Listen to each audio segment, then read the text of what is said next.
آپ اگر غور کریں محفل میلاد کرانے والے بھی، آنے والے بھی، جانے والے بھی، شریک ہونے والے، تو اس طرح کا ماحول نہ بنائے جس طرح کوئی قوم کوئی تہوار بناتی ہے تو بس ٹھیک ہے، اس کو کوئی معمولی بات نہ سمجھے، یہ حضور کا میلاد ہے۔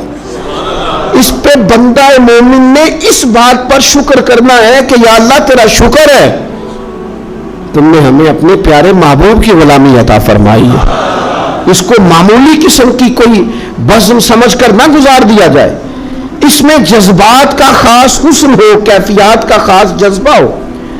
میرا محفل کا انکار کرنے والوں سے، میلاد شریف کا انکار کرنے والوں سے بھی بڑا معصومانہ سوال ہے کہ خدا کے بندو تو محفل میلاد کا انکار کرتے ہو، بتاؤ اس محفل میں ہوتا کیا ہے؟ آپ میں سے بھی جو لوگ بہت زیادہ دلائل چاہتے ہیں ان سے بھی صرف سادی سی بات عرض کرتا ہوں، میلاد کے محفل میں کیا ہوتا ہے؟ سب سے پہلے تلاوت ہوتی ہے، سب سے پہلے کیا ہوتا ہے؟ پھر اس کے بعد تقریر، پھر جی سلام، پھر آخر میں لنگر۔ کون سی چیز ناجائز ہے اس میں؟ کوئی ہے تو بات کرے بھئی۔ آپ ان سے سوال کریں نا کہ خدا کے بندو کس بات پہ اڑ گئے ہو؟ یہی سارے کام تم سیرت کا ٹائٹل لگا کے کرو تو بالکل ٹھیک ہے، تلاوت ہے، نعت ہے، بیان ہے حضور کی سیرت کا، فضائل کا، خصائل کا، شمائل کا، اس میں ناجائز کیا ہے؟ عجیب بات ہے، عجیب جرت ہے، عجیب دلیری ہے۔ آپ کس کو ناجائز کہہ رہے؟ قرآن پاک کی تلاوت کو، حضور کی نعت کو، نبی پاک کے ذکر کی تقریر کو، درود شریف پڑھنے کو، دعا مانگنے، کس کو ناجائز کہا؟ آپ بڑی جرت سے، اور یہ ہے کہ ڈھٹائی سے آپ کہہ رہے ہیں ناجائز ہے۔ آپ غور تو کریں، محفل کرانے والا ذوق پیدا کرے اور انکار کرنے والا توجہ کرے وہ کیا کر رہا ہے، وہ توجہ کرے۔ میلاد شریف کی بزم کو پورے شوق سے کریں، درد سے کریں، اس میں کثرت عوام کی ضروری نہیں، بڑا خطیب ضروری نہیں، بڑا نعت خواں ضروری نہیں، اس میں تو دل کا جذبہ ضروری ہے۔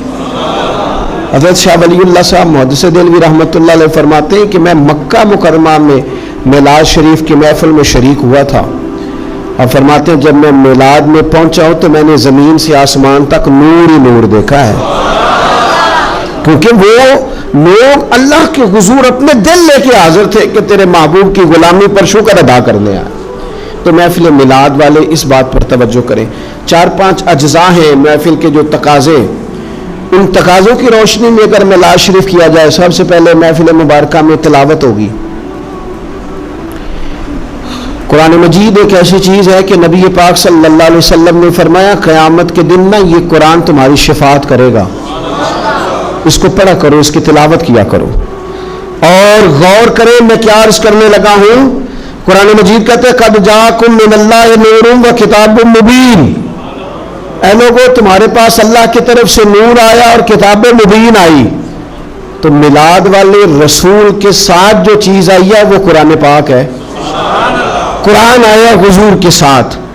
قرآن پاک کی تلاوت خوبصورت ہو محفل میلاد میں، ویسے تو سارا قرآن ہی حضور کی نعت ہے، سارا قرآن ہی، اور میں حیران ہوتا ہوں کہ نقیب اعلان کر رہا ہوتا ہے سارا قرآن حضور کی نعت ہے، نعت کا کہہ رہا ہوتا ہے سارا قرآن حضور کی نعت ہے، تو پھر ان سے کہنا چاہیے نا پڑھے چند آیتیں، سنا پھر آپ شعر ہی رہے ہیں، چند آیات کی تلاوت کریں نا، مہربانی فرمائے۔ آپ نے کہا ہے نا سارا قرآن حضور کی نعت ہے، ذوق سے تلاوت کی جائے محفل میلاد میں، سارا قرآن حضور کی نعت ہے، پر جن میں ذرا خاص وضاحت کے ساتھ حضور کا علم شریف ہے، فضائل ہیں، خصائل ہیں، شانیں ہیں، جن آیات میں چہرہ والضحیٰ کا ذکر ہے، زلف واللیل کا ذکر ہے، سینہ علم نشرح کا ذکر ہے، حضور علیہ السلام کی نظر مازاق کا ذکر ہے، جس میں رسول پاک کے علم مبارک کا ذکر ہے، جس میں حضور کی رحمت کے تذکرے ہیں، یہ آیات تلاوت کی جائیں اور اچھا قاری تلاوت کرے، اور پھر تلاوت کر کے ان کا ترجمہ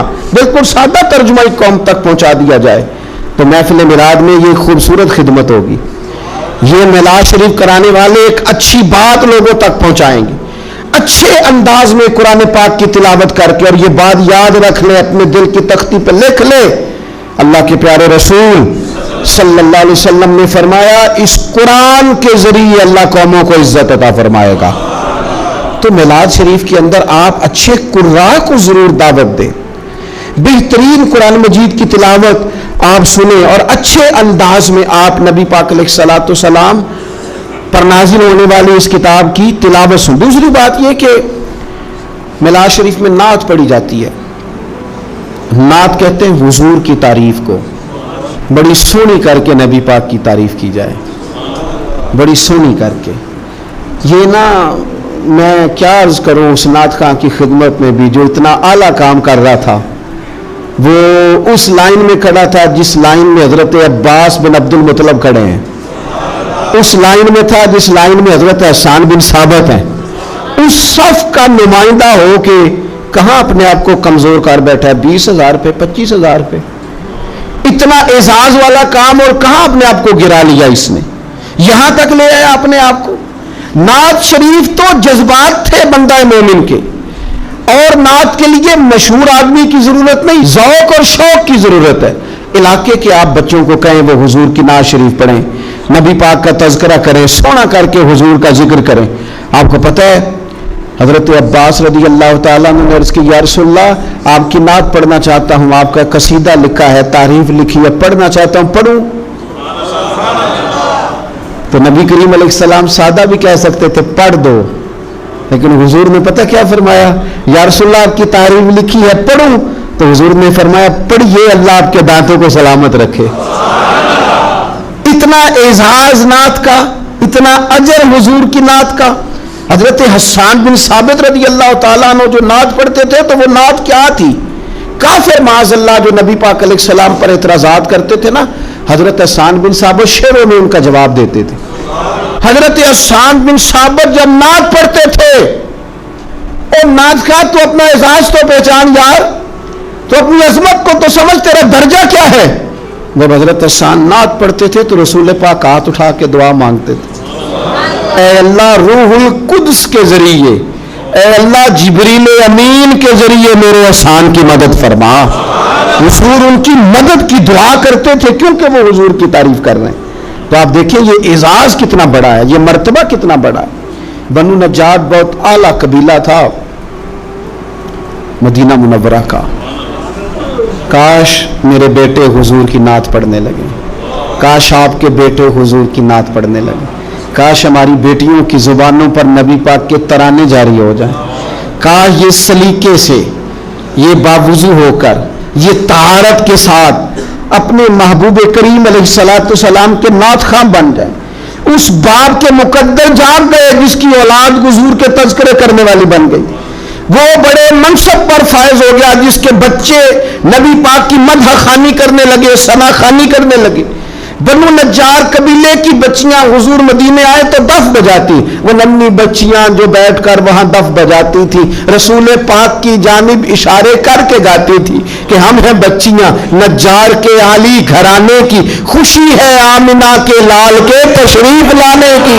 ہمیں خوشی ہے آمنہ کے لال کے تشریف لانے کی. وہ نا حضور کا ذکر کرتی ہے، نبی کریم علیہ السلام کی تعریف کرتی ہیں تو حضور ان کے پاس سے گزرے. تو ابو داؤد شریف میں جو حدیث کے لفظ ہیں بڑے کمال ہیں، بڑے میٹھے ہیں. ان میں جو رعنائی اور حسن کے جو جذبے ہیں اور جو ان بچیوں کے لیے اعزاز ہے اور نعت خواں کے لیے جو خوشخبری ہے وہ سمجھنے والی ہے. وہ بچیاں حضور کی تعریفیں کر رہی تھی، وہ کہہ رہی تھی ہم بنو نجار کے قبیلے کی اعلیٰ بچیاں ہیں، ہمارے مقدر دیکھو، ہمارے پڑوسی کون بنے ہیں؟ مدینے والے مصطفیٰ کریم علیہ السلام. اس لیے خوش ہے کہ حضور ہمارے پڑوسی بن گئے، مدینے آ گئے، حضور ان کے قریب سے گزرے. تو ایک جملہ میٹھا، ٹھنڈا، پیارا، حسین ایک جملہ حدیث میں ملتا ہے. حضور نے کہا نبی کریم ان کے قریب سے گزرے تو ان بیٹیوں کی طرف پلٹ کر دیکھ کر حضور فرمانے لگے میرا رب جانتا ہے کہ مجھے بھی تم سے بڑی ہی محبت ہے، ہوں میں اپنی حیاتی تو قربان نہ جاواں، دیکھو محمد محمد پکیندے گزر گئی. اللہ جانتا ہے کہ مجھے بھی تم سے بڑی محبت. تو یہ نعت خوانی، نعت پڑھنا، نعت سننا، یہ تو بڑا اعزاز کا کام، یہ تو بڑی فضیلت کا کام. پھر اس کے بعد باری آتی ہے بیان کی. واعظ و نصیحت کے لیے بہت زیادہ جوش خطابت کی ضرورت نہیں ہوتی. نبی پاک صلی اللہ تعالی علیہ وسلم کے سیرت کے سوانے کے کچھ مطالعہ کی ضرورت ہوتی. اگر ہم اپنی مسجد کے خطیب کے پاس ہی وقت پہ چلے جائیں نا جمعہ پڑھنے، تو امید ہے کہ وہ ایک آیت کا ترجمہ تو کریں گے، چند احادیث مبارکہ تو ہمیں سنائیں گے۔ آپ کسی کے پاس بیٹھ جائیں، اس کا خطابت میں بڑا نام ہونا ضروری نہیں، اس کا حضور کا غلام ہونا ضروری ہے۔ ایسے خطباء کو دعوت دیں جو اہل سنت کے مسلمات کی روشنی میں کتاب و سنت کا نچوڑ لا کے آپ کو وہ بیان کریں اور آپ کو سنائیں۔ نبی پاک علیہ السلام کی سیرت اگر بیان کی جاتی، حضور کے فضائل، خصائل، شمائل، تعریفیں اگر کی جاتی، ہماری اولادوں کے دلوں میں حضور کی محبت پیدا ہوتی۔ اور میرا یقین ہے کہ جس دن ہم قوم کو حضور کی سیرت سنانے میں کامیاب ہو گئے نا، اس قوم کو جینے کا سلیقہ آ جائے گا، انہیں زندگی گزارنے کے بھگ نصیب ہو جائیں گے، انہیں سمجھ آ جائے گی کہ معاشرے کے اور سوسائٹی کے اندر سکون سے، چین سے، وقار سے کس طرح رہا جا سکتا ہے اگر ہم کامیاب ہو جائیں۔ اس لیے حضور کی سیرت بیان کی جائے، اخلاق عالیہ کا تذکرہ کیا جائے، اوصاف جمیلہ بیان کی جائے، فضائل، شمائل، سیرت کا ایک باب ایک تقریر میں بیان کیا جائے۔ اور حضور کے فضائل بیان کرنا کتنا اعزاز کا کام ہے۔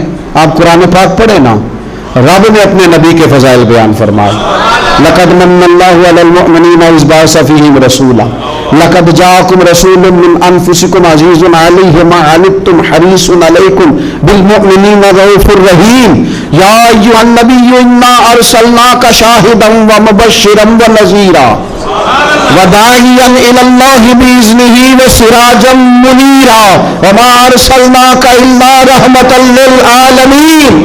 کہاں کہاں رب کریم نے اپنے محبوب کے فضائل بیان کیے، ان کو کھولا جائے، ان کو بیان کیا جائے، ان کی تفسیریں پڑھی جائیں، قوم کے دلوں میں، لوگوں کے دلوں میں حضور کی محبت بٹھائی جائے۔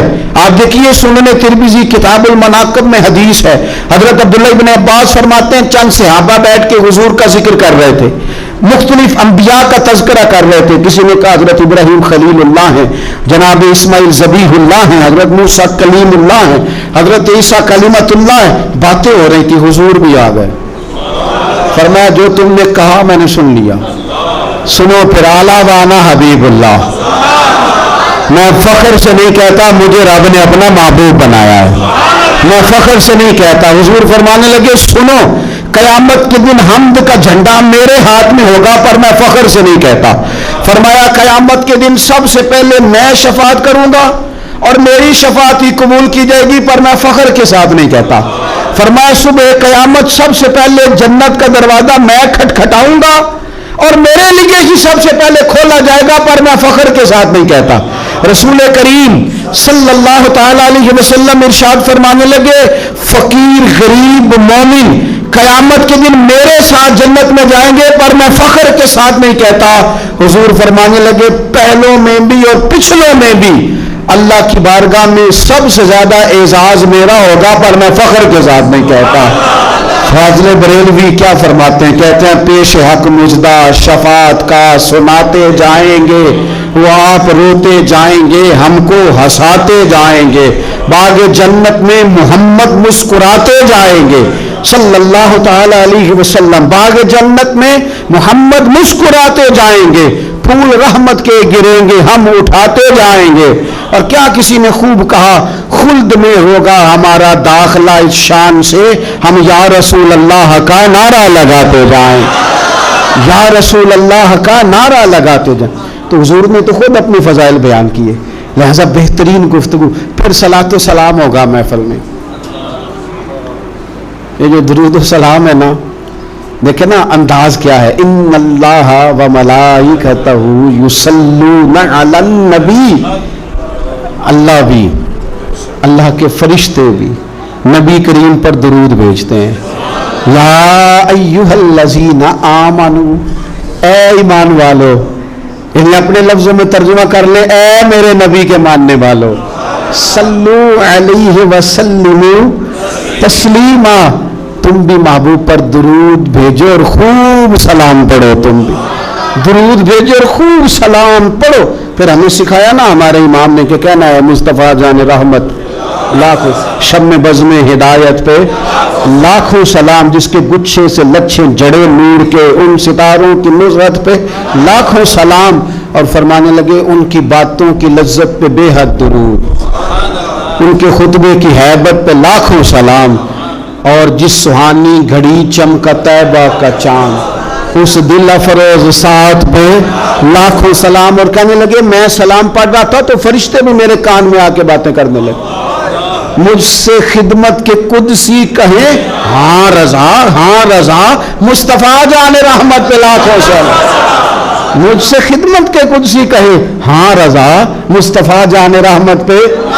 اور نبی کریم علیہ السلام فرماتے ہیں تو ایک بار درود پڑھ رب تیرے اوپر 10 بار رحمت کرے گا، اور حضور فرمانے لگے تو 10 بار درود پڑھ اللہ 100 رحمت نازل کرے گا، اور حضور فرماتے ہیں تو 100 بار درود پاک پڑھ اللہ تیری پیشانی پہ قیامت میں لکھ دے گا کہ یہ بندہ منافقت سے بھی بری ہے، جہنم کی آگ سے بھی بری ہے۔ تو درود شریف پڑھا جاتا ہے ہماری محفل میں، پھر دعا ہوتی ہے، اور دعا تو عبادت کا مغز ہے نا، اور دعا تو عین عبادت ہے، اور حضور نے فرمایا جو رب سے مانگے رب راضی ہوتا ہے، جو نہ مانگے ناراض ہوتا ہے۔ اور دعا کی ترتیب بھی یہی ہے کہ پہلے اللہ کی حمد ہو، پھر حضور پہ درود ہو، پھر اس کے بعد دعا ہو۔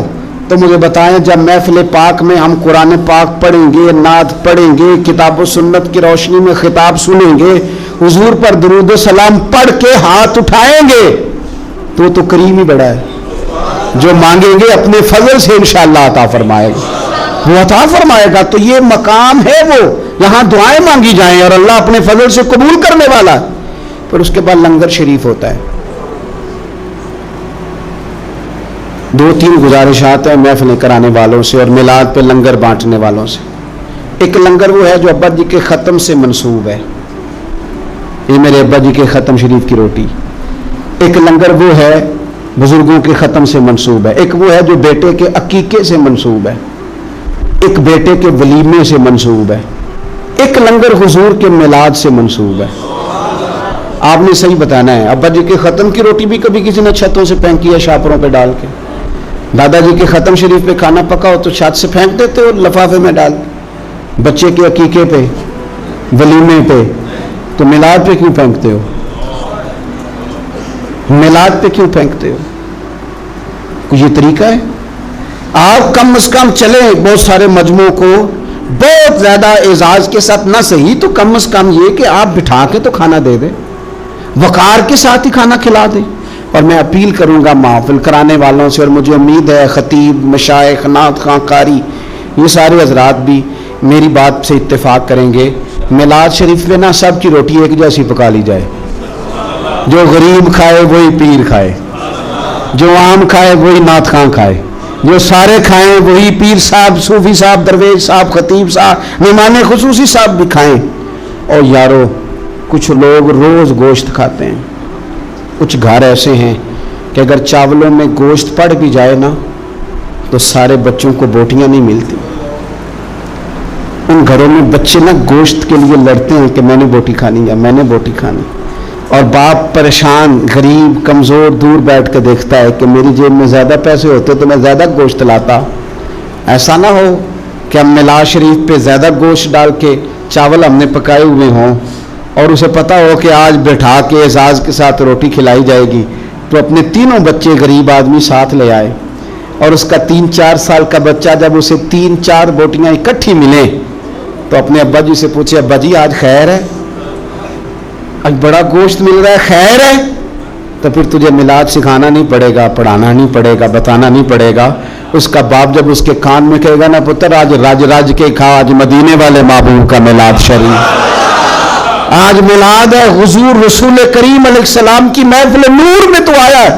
اور سنے نبی کریم نے کیا فرمایا، حضور فرمانے لگے جو بھوکے کو کھانا کھلائے گا نا اللہ قیامت کے دن اسے جنت کے پھل کھلائے گا۔ وہ بہت سارے لوگ کہتے ہیں میلاد کرتے ہیں غریبوں کو دے دو، تو میں کہتا ہوں ہمارے میلاد کی محفلوں میں پہلے ہی تو غریب آتے ہیں، ہم غریبوں کو تو کھلا رہے ہیں۔ امیر تو اللہ تعالیٰ انہیں توفیق دے، وہ تو سیاسی جلسوں میں جاتے ہیں، وہ تو جاتے ہیں جہاں ایم این اے اور ایم پی اے کے جلوس نکلنے ہو تو وہاں جاتے ہیں، یہ غریب بھی تو ہیں جو آتے ہیں حضور کے نام پہ پیچھے بیٹھ کے روتے ہیں نبی کریم کی نعت پہ. تو لنگر شریف اگر اس تسلسل سے ہو، اس شوق سے ہو، اس ذوق سے ہو کہ بہت سارے غرباء کو میسر آئے اور ان کو کھانے کھلائے جائیں، پیٹ بھر کے کھانے کھلائے جائیں، ہو سکے تو کچھ غریبوں کو کپڑے بانٹے جائیں حضور کے میلاد کے نام پر، ہو سکے تو کچھ کی امداد کی جائے کہ یہ میلاد کا تحفہ ہے تیرے لیے. اگر یہ سارے ذوق میلاد النبی پہ لنگر شریف کے نام پر پیدا کر لیے جائیں تو آپ یقین کریں کہ میلاد نہ اس طرح کا بن جائے گا کہ وہ تقریروں سے، باتوں سے اتر کر دلوں میں اترنا شروع ہو جائے گا. اور بہت سارے لوگ ایسے ہوں گے جن کی روحیں وجد کریں گے میلاد آنے پر، طبیعتیں مائل ہوں گی. اور میلاد کا سبق بھی یہی ہے، درس بھی یہی ہے، شوق بھی یہی ہے. بہرحال یہ پورا مہینہ درود شریف پڑھ کے گزارنا ہے. یہ سارا مہینہ حضور کی نعت سویرے بھی ہمارے گھر چلے، شام بھی ہمارے گھر چلے. ہم سویرے گھر سے جائیں تو نعت سن کے جائیں، آتے ہی نعت چلائیں. ہم اپنے بچوں کو نعت کے بٹن دبا کے دیں. ہمارے گھروں میں حضور کا تذکرہ ہو، نبی پاک کے ذکر جمیل سے ہمارے گھر آباد اور روشن ہو. ہماری بیٹیاں حضور کے تذکرے کرنے والی ہو. ہمارے یہاں خاص قسم کا ذوق گھروں میں بن جائے. حضرت عباس رضی اللہ تعالیٰ عنہ فرماتے ہیں میں گھر کے اندر بیٹھ کے اپنے بچوں کو حضور کا ذکر سنا رہا تھا.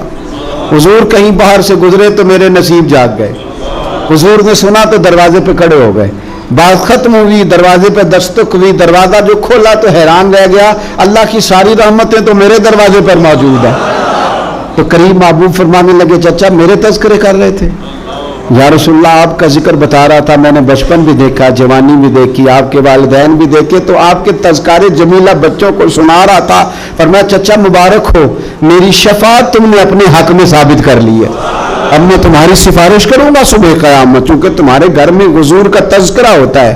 خوب نعتیں پڑھیں حضور کی، خوب. آپ نعت کا ذوق بنا لیں گے تو زبان پہ جاری بھی ہو جائے گی. آپ ذوق بنا لیں نعمتیں بانٹتا جی سمت وہ ذیشان گیا، تو ساتھ ہی منشی رحمت کا قلم دان گیا. انہیں جانا انہیں مانا نہ رکھا غیر سے کام، للہ الحمد میں دنیا سے مسلمان گیا. اب ذوق بنا لیں ان کی مہک نے دل کے غنچے کھلا دی. جس راہ چل دیے ہیں کوچے بسا دیے ہیں، میرے کریم سے گر قطرہ کسی نے مانگا، دریا بہا دیے ہیں دربے بہا دیے ہیں. ملک سخن کی شاہی تم کو رضا مسلم، تم بھی جس سمت آ گئے ہو نا سکے ہی بٹھا دیے. سکے خوب شوق ہو آپ کے ہاں، جہاں جہاں بھی محفل ہو اس محفل میں ضرور شریک ہوں، نعت شریف سنیں. جلوس میں نعت شریف کا جہاں جہاں نکلے ادب سے، للہیت سے، شوق سے اپنے بچوں سمیت میلاد شریف کے جلوس میں شرکت کریں. لئن شکرتم لازیدنکم، رب فرماتا ہے تم شکر ادا کرو گے تو میں نعمتوں میں اضافہ کر دوں. تشکر جو ہوتا ہے، شکر جو ہوتا ہے، وہ جذبات قلبی کا نام ہوتا ہے کہ آپ کے احساسات اللہ کا شکر ادا کر رہے ہیں. ذہنی طور پر، قلبی طور پر آپ اپنے رب کی بارگاہ میں جھکے چلے جا رہے ہیں. زبان سے جو آپ کلمات شکر ادا کرتے ہیں ان کی بھی بڑی قیمت ہے، لیکن وہ کئی دفعہ ہمارے دل کی اور ہماری روح کی عکاسی نہیں کر رہے ہوتے. آپ اگر شکر کا جذبہ اس طرح کا پیدا کریں کہ آپ کا رواں رواں، آپ کی سانس سانس، آپ کا لمحہ لمحہ اپنے رب کا شکر گزار ہو جائے. بے شمار نعمتیں دی ہیں اور دینے والا خود فرماتا ہے کہ تم گننا چاہو تو میری نعمتیں گن نہیں سکتے.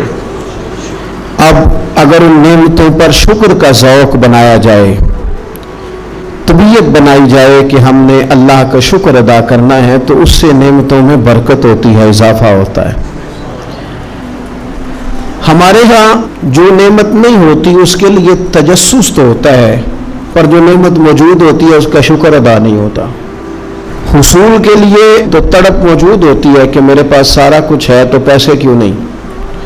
ادھر تو دوڑ دھوپ ہو رہی ہوتی ہے، پر جو صحت ہے، اولاد ہے، تندرستی ہے، نماز کی توفیق ہے، ان نعمتوں پر ہم شکر نہیں ادا کر پا رہے ہوتے. تو مقام تشکر پہ جب آپ کھڑے ہو جاتے ہیں تو پھر آپ کا اللہ کے ساتھ قرب بڑھتا ہے. ہمیں رب کریم نے جتنی نعمتیں عطا فرمائی ہیں نا، ان میں سب سے بڑی نعمت دولت ایمان کی نعمت ہے کہ اللہ تعالیٰ نے ہمیں اپنے پیارے حبیب لبیب صلی اللہ تعالیٰ علیہ وسلم کا امتی اور غلام بنایا۔ آپ غور تو کریں اس شخص کی طرف جس نے اپنے ہاتھوں سے ایک بت بنایا ہے، اپنے ہاتھوں سے اس کے ناک کان بنائے ہیں، اور اگر اس کی کوئی چیز ٹوٹ جاتی ہے تو اپنے ہاتھوں سے وہ اس کو صحیح کر رہا ہے۔ آپ دیکھیں کہ اس کی عقل کتنی قید میں ہے کہ اپنے ہاتھوں سے بنا کے وہ اس کے سامنے عبادت کے لیے کھڑا ہے۔ اگر خدا کا فضل نہ ہو تو انسان ان گمراہیوں کی طرف چلا جاتا ہے، اپنا نقصان کر بیٹھتا ہے۔ آپ کو اس زمین پر بسنے والے وہ لوگ بھی نظر آتے ہیں کہ جو معاذ اللہ جانوروں کا پیشاب پی رہے ہیں۔ یہ خدا کا خاص فضل اور انعام ہے کہ اس نے ہمیں اپنے پیارے محبوب کی امت میں پیدا فرمایا، خاص انعام ہے، اور یہ سب سے بڑی نعمت ہے۔ اور حضور کی غلامی میں آتے ہی ہمیں شرف کیا ملا؟ کنتم خیر امت، اللہ فرماتا ہے تم ساری امتوں میں سے بہترین امت ہو گئے۔